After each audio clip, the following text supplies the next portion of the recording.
Good afternoon दोस्तों। तो जैसे कि आप सब जानते हैं कि इससे पहले के क्लास में हमने हिंदी भाषा से जुड़े 100 प्रश्न उत्तर की चर्चा की थी। आज हम इसके और जो महत्वपूर्ण 100 प्रश्न उत्तर हैं, आज इसकी चर्चा करेंगे। हिंदी भाषा एक बहुत ही महत्वपूर्ण विषय है। यहाँ से कई प्रकार के प्रश्न जो हैं वो प्रतियोगी परीक्षाओं में आते हैं, तो इसके बारे में जानना आवश्यक है। तो चलिए शुरू करते हैं। पहला प्रश्न तो यहाँ पे पूछा गया है, वेदों की सुरक्षा तथा उनकी तात्विक अध्ययन के लिए 6 अंग किस प्रकार से विकसित हुए, या वो कौन कौन से हैं। तो वेदों की सुरक्षा तथा उनके तात्विक अध्ययन के लिए 6 अंग कौन से हैं जिसको विकास या विकसित किया गया था।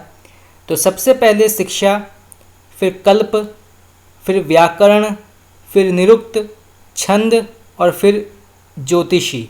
तो आप इसको नोट कर सकते हैं, यहाँ से प्रश्न आ सकता है। चलिए आगे बढ़ते हैं। प्रातिशाख्य क्या है। तो प्रातिशाख्य क्या है, तो इसका सही उत्तर होगा आपका शिक्षा का विशद रूप। संप्रति कितने प्रतिसाक्ष्य उपलब्ध है। तो संप्रति कितने प्रतिसाक्ष्य उपलब्ध है, तो इसका सही उत्तर होगा आपका 6। ऋक् प्रतिसाक्ष्य और अर्थव प्रतिसाक्ष्य के रचयिता कौन है। तो ऋक् प्रतिसाक्ष्य और अथर्व प्रतिसाक्ष्य के रचयिता कौन है, तो इसका सही उत्तर होगा आपका शौनक। शुक्ल यजुः प्रतिसाक्ष्य के रचयिता कौन है। तो शुक्ल यजुः प्रतिसाक्ष्य के रचयिता का नाम क्या है, तो इसका सही उत्तर होगा आपका कात्यायन। तैत्तिरीय और मैत्रेयणी प्रतिसाक्ष्य किस वेद से संबंधित हैं। तो इसका सही उत्तर होगा आपका कृष्ण यजुर्वेद। सामदेव का प्रातिसाक्ष्य क्या है। तो सामदेव का प्रातिसाक्ष्य क्या है, तो इसका सही उत्तर होगा आपका पुष्प सूत्र। तो पुष्प सूत्र जो है ये सामदेव का प्रातिसाक्ष्य है। चलिए आगे बढ़ते हैं। पतंजलि के महाभाष्य पर महाभाष्य प्रदीप नामक टीका किसने लिखा है। तो पतंजलि के महाभाष्य पर महाभाष्य प्रदीप नामक टीका किसने लिखा है, उनका नाम क्या है। तो इसका सही उत्तर होगा आपका कैयट। शब्द ब्रह्म, स्फोट ब्रह्म या वाक्य ब्रह्म की स्थापना किसने की है। तो शब्द ब्रह्म, स्फोट ब्रह्म या वाक्य ब्रह्म के स्थापना किसने की है, तो इसका सही उत्तर होगा आपका भृतहरि। यास्क मुनि का समय क्या है। तो यहाँ पे प्रश्न पूछा गया है कि यास्क मुनि का समय क्या है, तो इसका सही उत्तर होगा आपका 800 ईसा पूर्व के लगभग। भृतहरि का समय क्या है। तो भृतहरि का समय क्या है, तो इसका सही उत्तर होगा आपका लगभग 340 ईस्वी। यास्क के पूर्व कितने निरुक्तकारों का उल्लेख मिलता है। तो यास्क के पूर्व कितने निरुक्तकारों का उल्लेख मिलता है, तो इसका सही उत्तर होगा आपका 17। घोष और अघोष ध्वनियों की दृष्टि से हिंदी, अंग्रेजी, फ्रेंच आदि भाषाओं के सभी स्वर को क्या कहते हैं। तो इसका सही उत्तर होगा आपका घोष।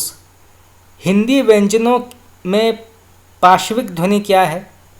तो हिंदी व्यंजनों में पार्श्विक ध्वनि क्या है, तो इसका सही उत्तर होगा आपका ल। चलिए आगे बढ़ते हैं। यहाँ पे प्रश्न पूछा गया है, हिंदी व्यंजनों में क वर्ग की सभी ध्वनियाँ किस श्रेणी के अंतर्गत आती है। तो हिंदी व्यंजनों में क वर्ग की सभी ध्वनियाँ किस श्रेणी के अंतर्गत आती है, तो इसका सही उत्तर होगा आपका कंठ्य। हिंदी व्यंजनों में उच्चारण स्थान के आधार पर च वर्ग की सभी ध्वनियाँ क्या हैं? तो हिंदी व्यंजनों में उच्चारण स्थान के आधार पर च वर्ग की सभी ध्वनियाँ क्या हैं? तो इसका सही उत्तर होगा आपका ताड़व्य। उच्चारण स्थान के आधार पर हिंदी व्यंजनों में ट वर्ग की सभी ध्वनियाँ क्या है? तो उच्चारण स्थान के आधार पर हिंदी व्यंजनों में ट वर्ग की सभी ध्वनियाँ क्या हैं? तो इसका सही उत्तर होगा आपका मूर्धन्य। उच्चारण स्थान के आधार पर हिंदी व्यंजनों में त वर्ग की सभी ध्वनियाँ क्या हैं? तो उच्चारण स्थान के आधार पर हिंदी व्यंजनों में त वर्ग की सभी ध्वनियाँ क्या हैं? तो इसका सही उत्तर होगा आपका दंत्य। उच्चारण स्थान के आधार पर हिंदी व्यंजनों में प वर्ग की सभी ध्वनियाँ क्या हैं? तो उच्चारण स्थान के आधार पर हिंदी व्यंजनों में प वर्ग की सभी ध्वनियाँ क्या हैं? तो इसका सही उत्तर होगा आपका दव्योष्ठ्य। चलिए आगे बढ़ते हैं। हिंदी में उत्क्षेप्त ध्वनियाँ क्या हैं? तो हिंदी में उत्क्षेप्त ध्वनियाँ क्या हैं? तो दो प्रकार की ध्वनियाँ हैं। पहला है ढ और दूसरा है ड। इसके बाद हिंदी में द्विगुण व्यंजन किसको कहते हैं? तो वो है ड और ढ। हिंदी में अनुनासिक वर्णों की संख्या कितनी मानी गई है? तो हिंदी में अनुनासिक वर्णों की संख्या मानी गई है 5। ये प्रश्न भी कई बार पूछा गया है, तो आप इसको नोट कर सकते हैं। चलिए आगे बढ़ते हैं। वे ध्वनियाँ जिनके उच्चारण में निश्वास में कहीं कोई अवरोध नहीं होता क्या कहलाती है? तो वे ध्वनियाँ जिनके उच्चारण में निश्वास में कहीं कोई अवरोध नहीं होता क्या कहलाती हैं? तो इसका सही उत्तर होगा आपका स्वर। चलिए आगे बढ़ते हैं। यहाँ पे प्रश्न पूछा गया है, हिंदी में संयुक्त व्यंजन कितने प्रकार के होते हैं? तो हिंदी में संयुक्त व्यंजन कितने प्रकार के होते हैं? तो ये जो हैं 4 प्रकार के होते हैं, क्ष, त्र, ज्ञ और स्र। इसके बाद हिंदी में अंथस्य व्यंजन कितने प्रकार के होते हैं? तो हिंदी में अंथस्य व्यंजन की संख्या कितनी है? तो 4 प्रकार के होते हैं, य, र, ल, व। इसके बाद हिंदी में ऊष्म व्यंजन कितने हैं? तो हिंदी में ऊष्म व्यंजन कितने हैं? तो इसका सही उत्तर होगा आपका श, ताड़व्य स, पेटकटा स, दंत स और ह। इसके बाद हिंदी व्यंजनों में अर्धस्वर कितने हैं? तो हिंदी व्यंजनों में अर्धस्वर कितने हैं? तो इसका सही उत्तर होगा आपका य और व। वे ध्वनियाँ जिनका उच्चारण करते समय सांस में कहीं न कहीं अवरोध होता है क्या कहलाती है? तो फिर से पढ़ते हैं। वे ध्वनियाँ जिनका उच्चारण करते समय सांस में या श्वास में कहीं न कहीं अवरोध होता है क्या कहलाती हैं? तो इसका सही उत्तर होगा आपका व्यंजन। ये प्रश्न कई बार पूछा गया है, तो आप इसको नोट कर सकते हैं। चलिए आगे बढ़ते हैं। मूलतः हिंदी वर्णमाला में कितने वर्ण हैं?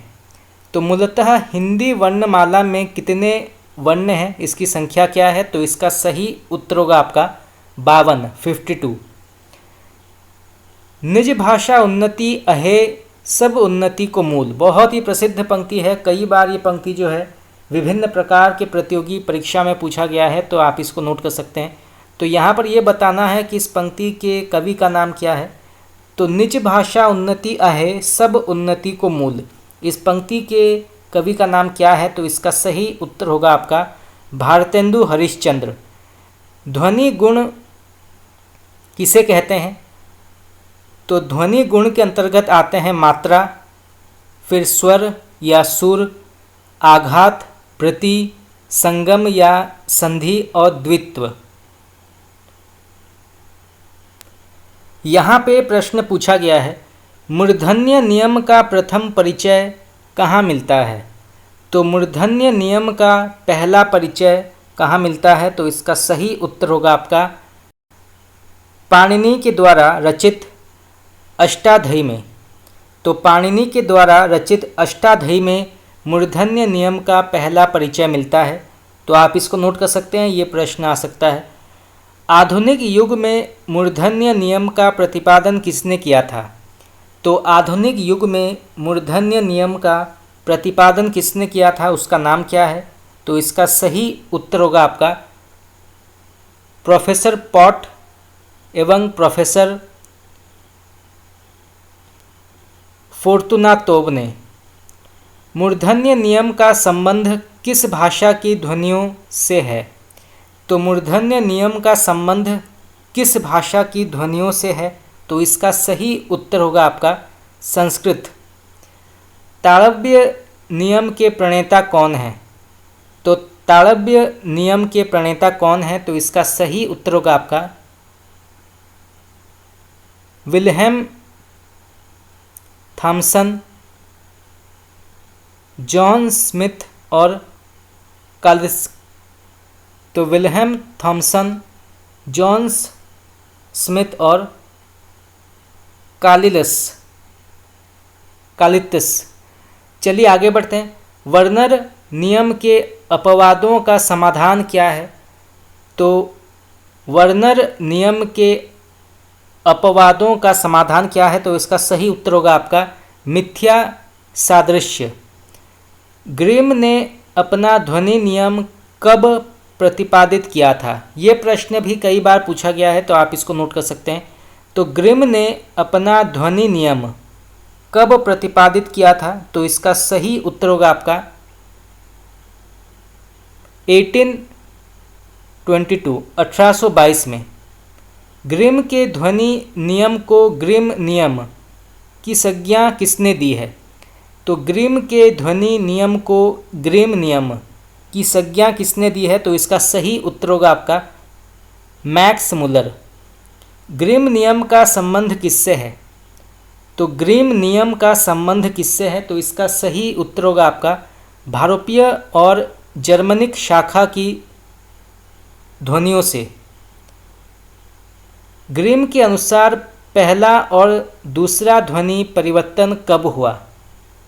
तो ग्रिम के अनुसार पहला और दूसरा ध्वनि परिवर्तन कब हुआ? तो इसका सही उत्तर होगा आपका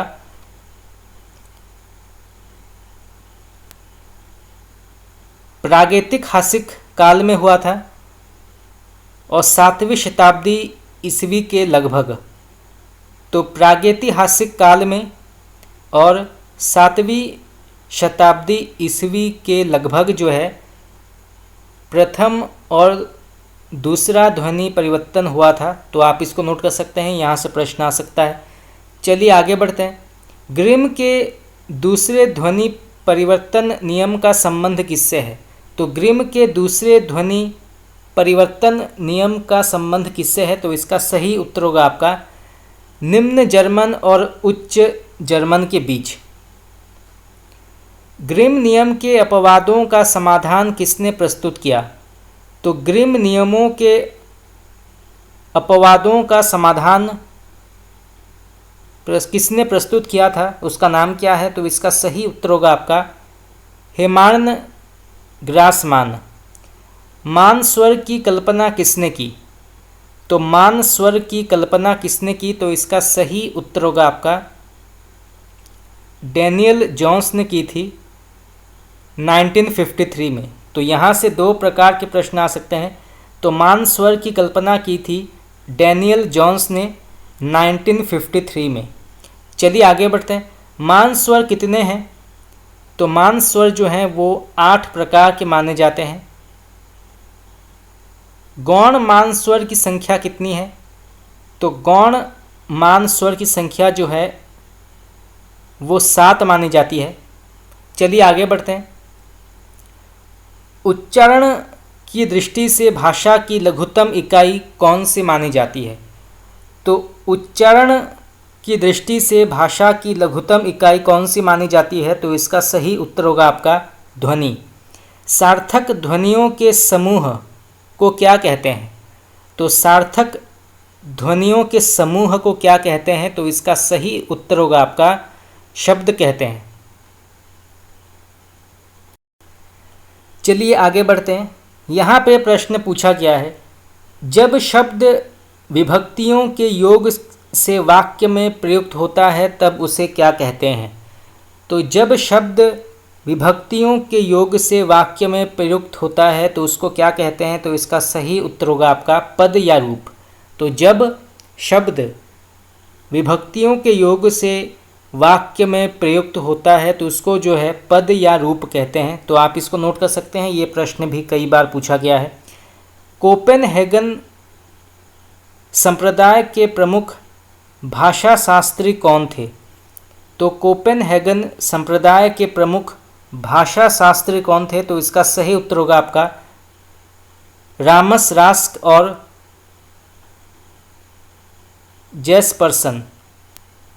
जेप्सन। रूसी संप्रदाय के प्रमुख भाषा वैज्ञानिक कौन थे। तो वो हैं बादविन द कुर्तने और कुजेफिस्की, शेरवा और फर्थ नातफ। जेनेवा संप्रदाय के प्रमुख भाषा वैज्ञानिक कौन हैं। तो जेनेवा संप्रदाय के प्रमुख भाषा वैज्ञानिक कौन हैं, उनका नाम क्या है। तो सबसे पहले सौसुर, फिर चार्ल्स बेली, फिर अल्बर्ट सेशे है। चलिए आगे बढ़ते हैं। ब्रिटिश संप्रदाय के प्रमुख भाषा वैज्ञानिक कौन हैं। तो सबसे पहले आते हैं स्विट, फिर जोन्स, फिर A.J. Ellis, sir Isaac Pitman, J.R. Firth और M.A.K. हैलिडे। तो यहाँ से प्रश्न आ सकता है, तो आप इसको नोट कर सकते हैं। प्राह संप्रदाय के प्रमुख भाषा वैज्ञानिक कौन हैं। तो प्राह संप्रदाय के प्रमुख भाषा वैज्ञानिक कौन हैं। तो सबसे पहले आते हैं विलियम मथेसियुस और त्रेबेशकोय। अमेरिकी संप्रदाय के महत्वपूर्ण भाषा वैज्ञानिक कौन हैं। तो अमेरिकी संप्रदाय के प्रमुख या महत्वपूर्ण भाषा वैज्ञानिक कौन हैं। तो सबसे पहले आते हैं फ्राज बोआस, ब्लूमफील्ड, केनेथ पाइक, एडवर्ड सपीर, बेंजामिन ली वोफ और नोएम चोम्स्की। लॉग और पारोल की अवधारणा किसकी देन है। तो लॉग और पारोल की अवधारणा किसकी देन है। तो इसका सही उत्तर होगा आपका सौसुर। आधुनिक भाषा विज्ञान के जनक कौन माने जाते हैं। तो आधुनिक भाषा विज्ञान के जनक कौन माने जाते हैं। तो इसका सही उत्तर होगा आपका सौसुर। यहाँ पे प्रश्न पूछा गया है, हिंदी भाषा वैज्ञानिक ने सबसे पहले संस्कृत से द्रविड़ भाषाओं का अंतर दिखाया था। तो किस भाषा वैज्ञानिक ने सबसे पहले संस्कृत से द्रविड़ भाषाओं का अंतर दिखाया था। तो इसका सही उत्तर होगा आपका रामस रास्क। यूरोप में संस्कृत का अध्ययन प्रस्तुत करने का सबसे पहले श्रेय किसे जाता है। तो यूरोप में संस्कृत का अध्ययन प्रस्तुत करने का सबसे पहला श्रेय किसे जाता है, उनका नाम क्या है। तो इसका सही उत्तर होगा आपका विलियम जोन्स। ये प्रश्न कई बार पूछा गया है, तो आप इसको नोट कर सकते हैं। Handbook of American Indian language के लेखक का नाम क्या है। तो handbook of American Indian language के लेखक का नाम क्या है। तो इसका सही उत्तर होगा आपका फ्रांज बोआस। टैग्मेमिक्स नामक एक नए भाषा के विश्लेषण की पद्धति का विकास किसने किया है। तो टैग्मेमिक्स नामक एक नए भाषा के विश्लेषण की पद्धति का विकास किसने किया है। तो इसका सही उत्तर होगा आपका Kenneth pike.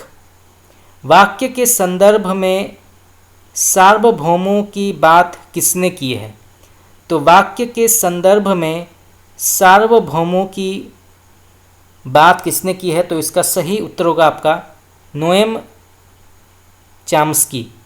Handbook of phonetics के लेखक का नाम क्या है। तो हैंडबुक ऑफ फोनेटिक्स के लेखक का नाम क्या है? तो इसके लेखक हैं हेनरी स्विट। सिस्टेमिक व्याकरण के जनक कौन माने जाते हैं? तो सिस्टेमिक व्याकरण के जनक कौन माने जाते हैं? तो इसका सही उत्तर होगा आपका M.A.K. हैलिडे। तो सिस्टेमिक व्याकरण के जनक हैं M.A.K. हैलिडे। चलिए आगे बढ़ते हैं। रूपवादी किस संप्रदाय के भाषा शास्त्रियों को कहते हैं? तो रूपवादी किस संप्रदाय के भाषा शास्त्रियों को कहते हैं? तो इसका सही उत्तर होगा आपका कोपेनहेगन संप्रदाय। डोइच ग्रामातिक पुस्तक के लेखक का नाम क्या है? तो डोइच ग्रामातिक पुस्तक के लेखक का नाम क्या है? तो इसके लेखक हैं ग्रिम। यूरोप में भाषा विज्ञान के क्षेत्र में सबसे पहले विचार कहाँ से हुआ था? ये प्रश्न भी कई बार पूछा गया है, तो आप इसको नोट कर सकते हैं। तो यूरोप में भाषा विज्ञान के क्षेत्र में सबसे पहले विचार कहाँ हुआ था? तो इसका सही उत्तर होगा आपका ग्रीस में हुआ था। भाषा विज्ञान की बाइबल कही जाने वाली पुस्तक लैंग्वेज के लेखक का नाम क्या है? तो भाषा विज्ञान की बाइबल कही जाने वाली पुस्तक लैंग्वेज के लेखक का नाम क्या है? तो इसका सही उत्तर होगा आपका ब्लूमफील्ड। खंडीय स्वनिम क्या है? तो खंडीय स्वनिम क्या है? तो इसका सही उत्तर होगा आपका स्वर और व्यंजन। खंडेतर स्वनिम क्या है? तो खंडेतर स्वनिम क्या है? तो ये है मात्रा, अनुनासिकता, बला, घात, अनुतान और संगम। तो आप इसको नोट कर सकते हैं, यहाँ से प्रश्न आ सकता है। भाषा की व्याकरणिक योग्यता प्राप्त न्यूनतम इकाई कौन सी मानी जाती है? तो भाषा की व्याकरणिक योग्यता प्राप्त न्यूनतम इकाई कौन सी मानी जाती है? तो इसका सही उत्तर होगा आपका पद। भाषा की पूरी सार्थक इकाई कौन सी मानी जाती है? तो भाषा की पूरी सार्थक इकाई कौन सी मानी जाती है? तो इसका सही उत्तर होगा आपका वाक्य। भाषा के अंग क्या हैं? तो भाषा के कितने प्रकार के अंग हैं? ये प्रश्न भी कई बार पूछा गया है, तो आप इसको नोट कर सकते हैं। तो इसके जो हैं 5 अंग हैं। पहले आता है ध्वनि, फिर शब्द, फिर रूप, फिर वाक्य और फिर अर्थ। भाषा के 2 आधारभूत तत्व क्या हैं? तो भाषा के 2 आधारभूत तत्व क्या हैं? तो पहले आता है ध्वनि और दूसरा है अर्थ। भाषा की स्वभावगत विशेषताएं क्या हैं, ये जानना ज़रूरी है, और ये प्रश्न ज़्यादातर प्रतियोगी परीक्षा में पूछा गया है, तो आप इसको नोट कर सकते हैं। तो सबसे पहले आता है भाषा सामाजिक वस्तु मानी जाती है। इसके बाद भाषा परंपरागत वस्तु है, भाषा अर्जित वस्तु है, भाषा परिवर्तनशील होती है, भाषा की भौगोलिक और ऐतिहासिक सीमा होती है, प्रत्येक भाषा की संरचना पृथक एवं स्वतंत्र होती है, भाषा कठिनता से सरलता की ओर उन्मुख होता है। तो भाषा जो है वो हमेशा कठिनता से सरलता की ओर उन्मुख होता है। तो यहाँ से कई पॉइंट्स बन सकते हैं और कई प्रकार के प्रश्न आ सकते हैं। चलिए आगे बढ़ते हैं। इसके बाद भाषा स्थूल से सूक्ष्म की ओर जाती है, भाषा संयोगात्मकता या संयोगावस्था से वियोगावस्था की ओर जाती है, भाषा में सामाजिक दृष्टि से स्तर भेद होता है, भाषा का कोई अंतिम स्वरूप नहीं होता, और भाषा पैतृक और जन्म सिद्ध नहीं है। तो भाषा जो है इसको अर्जित किया जाता है, ये एक सामाजिक वस्तु है, इसको किसी भी प्रकार से जो है पैतृक या जन्म सिद्ध अधिकार के रूप में प्राप्त नहीं किया जा सकता। चलिए आगे बढ़ते हैं। भाषा की रचनात्मक विशेषताएं, तो इसकी विशेषताएं क्या हैं? तो सबसे पहले भाषा मानव मुख से उच्चरित ध्वनि समूह है, इसके बाद भाषा एक व्यवस्था में बद्ध होती है। इसके बाद यादृच्छिकता, इसके बाद रूढ़ता, द्वैतता, क्रमबद्धता, सार्थकता और विशेषीकरण। तो ये सभी जो हैं ये भाषा की रचनात्मक विशेषताएं हैं। तो आप इसको नोट कर सकते हैं, यहाँ से प्रश्न आ सकता है। अपभ्रंश के परवर्ती रूप को पुरानी हिंदी सबसे पहले किसने कहा था? ये प्रश्न भी कई बार पूछा गया है, तो आप इसको नोट कर सकते हैं। तो अपभ्रंश के परवर्ती रूप को पुरानी हिंदी सबसे पहले किसने किया था या किसने कहा था? तो इसका सही उत्तर होगा आपका चंद्रधर शर्मा गुलेरी।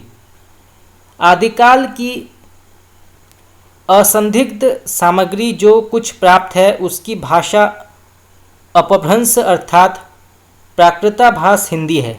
ये कथन किसका माना जाता है? तो फिर से पढ़ते हैं। आदिकाल की असंदिग्ध सामग्री जो कुछ प्राप्त है उसकी भाषा अपभ्रंश अर्थात प्राकृताभास हिंदी है। ये कथन किसका माना जाता है? बहुत ही प्रसिद्ध कथन है, कई बार परीक्षा में पूछा गया है। तो इसका सही उत्तर होगा आपका आचार्य रामचंद्र शुक्ल। अपभ्रंश को प्राकृताभास हिंदी किसने कहा है? तो अपभ्रंश को प्राकृताभास हिंदी किसने कहा है? तो इसका सही उत्तर होगा आपका आचार्य रामचंद्र शुक्ल। अपभ्रंश साहित्य का आरंभ कब से माना जाता है? तो अपभ्रंश साहित्य का आरंभ कब से माना जाता है? तो इसका सही उत्तर होगा आपका 8वीं शती से। अपभ्रंश के पहले कवि कौन हैं? तो अपभ्रंश के पहले कवि कौन हैं? तो इसका सही उत्तर होगा आपका स्वयंभू। यहाँ पे प्रश्न पूछा गया है, परिनिष्ठित अपभ्रंश में देसी बोलियों के मिश्रण से भाषा और साहित्य के जिस रूप का विकास हुआ उसे क्या कहा जाता है? तो फिर से पढ़ते हैं। परिनिष्ठित अपभ्रंश में देसी बोलियों के मिश्रण से भाषा और साहित्य के जिस रूप का विकास हुआ उसे क्या कहा गया है? तो इसका सही उत्तर होगा आपका अवहट। अवहट कहा गया है। अपभ्रंश का सबसे पहले प्रयोग कहाँ मिलता है? तो अपभ्रंश का सबसे पहला प्रयोग कहाँ मिलता है? तो इसका सही उत्तर होगा आपका पतंजलि के द्वारा रचित महाभाष्य में।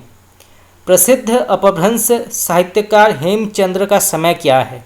तो प्रसिद्ध अपभ्रंश साहित्यकार हेमचंद्र का समय क्या है? तो इसका सही उत्तर होगा आपका 12वीं सदी। अपभ्रंश को ण भाषा किसने कहा है? ये प्रश्न भी कई बार पूछा गया है, तो आप इसको नोट कर सकते हैं। तो अपभ्रंश को ण भाषा किसने कहा है? तो ये कहा है किशोरी दास वाजपेयी ने। साहित्यिक अवधि में प्राप्त प्रथम ग्रंथ का नाम क्या है? तो साहित्यिक अवधि में प्राप्त प्रथम ग्रंथ का नाम क्या है? तो इसका सही उत्तर होगा आपका चंदायन, जिसके लेखक हैं मुल्ला दाऊद। मिश्र बंधुओं के अनुसार ब्रज भाषा का हिंदी कविता में सबसे पहले प्रयोग किसने किया है? तो मिश्र बंधुओं के अनुसार ब्रज भाषा का हिंदी कविता में सबसे पहला प्रयोग किसने किया है? तो इसका सही उत्तर होगा आपका सारंगधर ने किया है। किस युग को ब्रज भाषा का स्वर्ण काल कहा जाता है? तो किस युग को ब्रज भाषा का स्वर्ण काल कहा जाता है? तो इसका सही उत्तर होगा आपका रीतिकाल। भूगोल, हस्तामलक, बामा मनोरंजन, विद्याकुर, आलस्यों का कोड़ा आदि किसकी गद्य रचनाएं मानी जाती हैं? तो भूगोल, हस्तामलक, बामा मनोरंजन, विद्याकुर, आलस्यों का कोड़ा आदि किसकी गद्य रचनाएं मानी जाती हैं? तो इसका सही उत्तर होगा आपका राजा शिव प्रसाद सितारे हिंद। चलिए आगे बढ़ते हैं। यहाँ पे प्रश्न पूछा गया है, ढूंढाड़ी किस बोली का दूसरा नाम है? तो इसका सही उत्तर होगा आपका जयपुरी। कविता में खड़ी बोली का सबसे पहला प्रयोग किसने किया था? तो कविता में खड़ी बोली का प्रयोग सबसे पहले किसने किया था, उनका नाम क्या है? तो इसका सही उत्तर होगा आपका अमीर खुसरो ने किया था। हिंदी शब्द का सबसे पहले भाषा के अर्थ में प्रयोग किसने किया था? तो हिंदी शब्द का सबसे पहले भाषा के अर्थ में प्रयोग किसने किया था? तो इसका सही उत्तर होगा आपका अल-बेरूनी ने। हिंदी नई चाल में ढली किसकी रचना मानी जाती है? तो हिंदी नई चाल में ढली किसकी रचना मानी जाती है? तो इसका सही उत्तर होगा आपका भारतेंदु हरिश्चंद्र।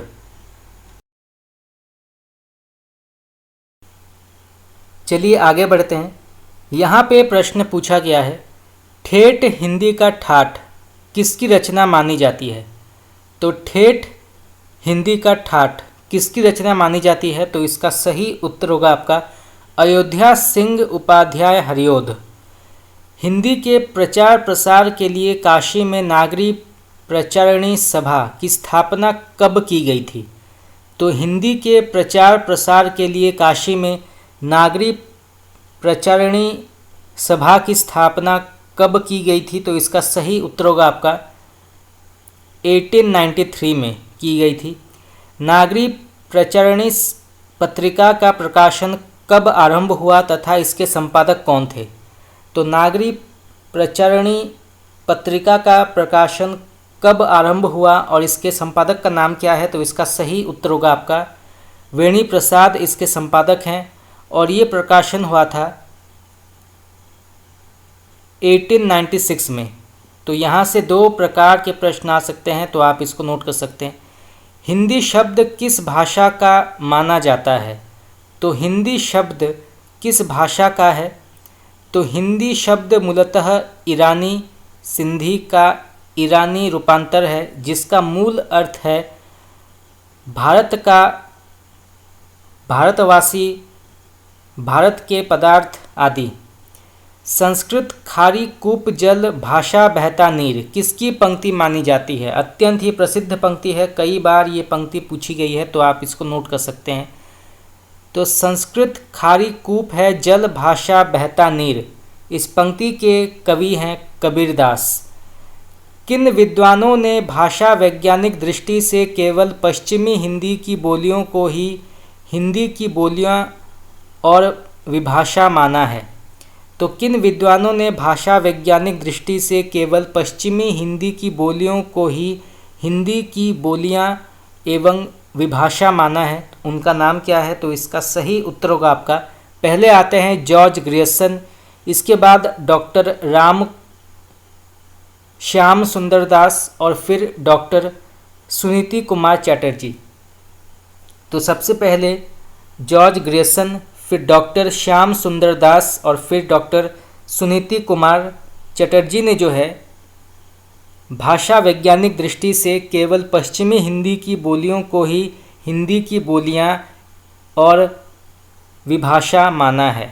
तो यहाँ से प्रश्न आ सकता है, तो आप इसको नोट कर सकते हैं। हिंदी का पहला व्याकरण का नाम क्या है? तो हिंदी का पहला व्याकरण का नाम क्या है? तो वो है हिंदुस्तानी ग्रामर, जिसके लेखक हैं जॉन जोशुआ कैटलर। तो हिंदी का पहला व्याकरण के लेखक हैं जॉन जोशुआ और इन्होंने लिखा था हिंदुस्तानी ग्रामर। हिंदुस्तानी कमेटी का गठन किस की अध्यक्षता में किया गया था? तो हिंदुस्तानी कमेटी का गठन किसकी अध्यक्षता में किया गया था? उनका नाम क्या है? तो इसका सही उत्तर होगा आपका डॉक्टर राजेंद्र प्रसाद। दक्षिणी हिंदी की लिपि क्या है? तो दक्षिणी हिंदी की लिपि क्या है? तो इसका सही उत्तर होगा फारसी।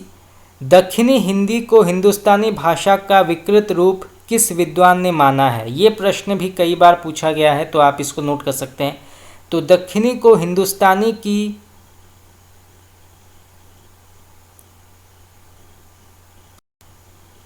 भाषा का विकृत रूप किस विद्वान ने माना है? तो इसका सही उत्तर होगा आपका ग्रियर्सन ने।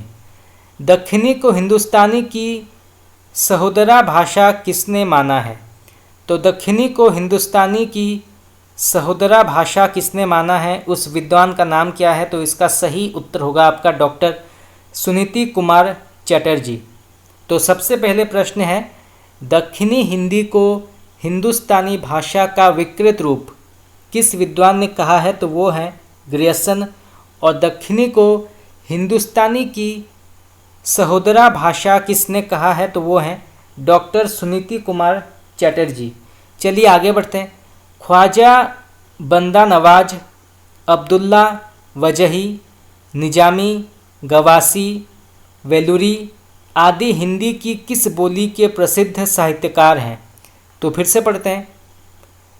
ख्वाजा बंदा नवाज, अब्दुल्ला वजही, निजामी, गवासी, वेलुरी आदि हिंदी की किस बोली के प्रसिद्ध साहित्यकार हैं? तो इसका सही उत्तर होगा आपका दक्षिणी हिंदी। वर्ण रत्नाकर के लेखक का नाम क्या है? तो वर्ण रत्नाकर के लेखक का नाम क्या है? तो इसका सही उत्तर होगा आपका ज्योतिरीश्वर ठाकुर। अवहट्ट भाषा से क्या आश्रय है? तो अवहट्ट भाषा से क्या आश्रय है या इसका तात्पर्य क्या है? तो इसका सही उत्तर होगा आपका परवर्ती अपभ्रंश। उपनागर, आभिर और ग्राम्य किस भाषा के भेद हैं? तो उपनागर, आभिर और ग्राम्य किस भाषा के भेद हैं? तो इसका सही उत्तर होगा आपका अपभ्रंश। हिंदी किस भाषा परिवार की भाषा मानी जाती है? तो हिंदी किस भाषा परिवार की भाषा मानी जाती है? तो इसका सही उत्तर होगा आपका भारोपीय भाषा परिवार के अंतर्गत हिंदी आती है। तो आप इसको नोट कर सकते हैं। चलिए आगे बढ़ते हैं। रेखता से क्या आश्रय है? तो रेखता से क्या तात्पर्य है? तो इसका तात्पर्य है गिरी पड़ी या मिली जुली भाषा। रेखता से तात्पर्य उस मिश्रित हिंदी भाषा से है जिसमें अरबी, फारसी और हिंदी के शब्दों का मिला जुला प्रयोग मिलता है। तो यहाँ से ये प्रश्न आ सकता है, तो आप इसको नोट कर सकते हैं। चलिए आगे बढ़ते हैं। नागरी लिपि को लोकनागरी नाम देने का श्रेय किसे जाता है? तो नागरी लिपि को लोकनागरी नाम देने का श्रेय किसे जाता है? उनका नाम क्या है? तो इसका सही उत्तर होगा आपका आचार्य विनोबा भावे। नंदी नागरी क्या है? तो इसका सही उत्तर होगा आपका नागरी लिपि की एक विशेष शैली जिसका प्रयोग भारत के दक्षिणी प्रांतों में मुख्यतः संस्कृत लिखने के लिए प्रायतः 8वीं से 9वीं शताब्दी से ही होता आया है। देवनागरी लिपि का मूल स्रोत क्या है? तो देवनागरी लिपि का मूल स्रोत क्या है? तो इसका सही उत्तर होगा आपका ब्राह्मी लिपि। ये जो है गुप्त काल में उत्तर भारत में ब्राह्मी लिपि से गुप्त लिपि का विकास हुआ। इस गुप्त लिपि में छठी शती में सिद्ध मातृका लिपि निकली। कालांतर में इसी के कुटिल या वक्र अक्षरों के कारण इसे कुटिल लिपि या वक्रक्षर कहते थे। इसी से देवनागरी लिपि का विकास हुआ था। तो यहाँ से जो है अत्यंत ही महत्वपूर्ण प्रश्न आ सकते हैं, तो आप इसको नोट कर सकते हैं। चलिए आगे बढ़ते हैं। तो यहाँ पे प्रश्न पूछा गया है देवनागरी लिपि का विकास क्रम क्या है? ये प्रश्न भी बार बार विभिन्न प्रकार की प्रतियोगी परीक्षा में पूछा गया है, तो आप इसको नोट कर सकते हैं। तो देवनागरी लिपि का विकास क्रम क्या है? तो इसका सही उत्तर होगा आपका, तो सबसे पहले आता है ब्राह्मी लिपि, फिर गुप्त लिपि, फिर कुटिल लिपि और फिर देवनागरी। तो आप इस श्रृंखला को जो है या इस टेबल को नोट कर सकते हैं। तो यहाँ से प्रश्न आ सकता है, इस श्रृंखला को आप नोट कर सकते हैं। चलिए आगे बढ़ते हैं। नागरी लिपि का मूल अर्थात प्राचीनतम रूप कहाँ मिलता है? तो नागरी लिपि का मूल अर्थात प्राचीनतम रूप कहाँ मिलता है? तो इसका सही उत्तर होगा आपका अशोक के शिलालेखों की लिपि में ये मिलता है। देवनागरी लिपि का उल्लेख सबसे पहले कहाँ मिलता है? तो देवनागरी लिपि का उल्लेख सबसे पहले कहाँ मिलता है? तो इसका सही उत्तर होगा आपका गुजरात के राजा जयभट्ट के एक शिलालेख में ये मिलता है, देवनागरी लिपि का उल्लेख। तो यहाँ से प्रश्न आ सकता है, तो आप इसको नोट कर सकते हैं। चलिए आगे बढ़ते हैं। नागरी लिपि का उद्भव कब हुआ था? तो नागरी लिपि का उद्भव कब हुआ था? तो ये हुआ था 8वीं से 9वीं शताब्दी के बीच। आधुनिक देवनागरी लिपि का विकास कब हुआ? तो आधुनिक देवनागरी लिपि का विकास कब हुआ? तो ये हुआ था 10वीं शताब्दी से 12वीं शताब्दी के बीच। किस लिपि को गधे की होंठ वाली लिपि कहा जाता है? तो किस लिपि को गधे की होंठ वाली लिपि कहा जाता है? तो इसका सही उत्तर होगा आपका खरोष्टी लिपि। तो खरोष्टी लिपि को जो है गधे की होंठ वाली लिपि कहा जाता है। तो यहाँ से प्रश्न आ सकता है। तो दोस्तों, इसी के साथ हमारा आज का प्रश्न उत्तर क्लास यहाँ पर समाप्त हुआ। आज हमने जो है हिंदी भाषा के कुछ और महत्वपूर्ण 100 विशिष्ट प्रश्न उत्तर की चर्चा की। आगे हम और भी जो है इसके प्रश्न उत्तर की चर्चा करेंगे, परंतु आज के लिए इतना ही। अगर आप लोगों को मेरा क्लास अच्छा लगा तो आप मुझे कमेंट करके बता सकते हैं। आपका बहुत बहुत धन्यवाद।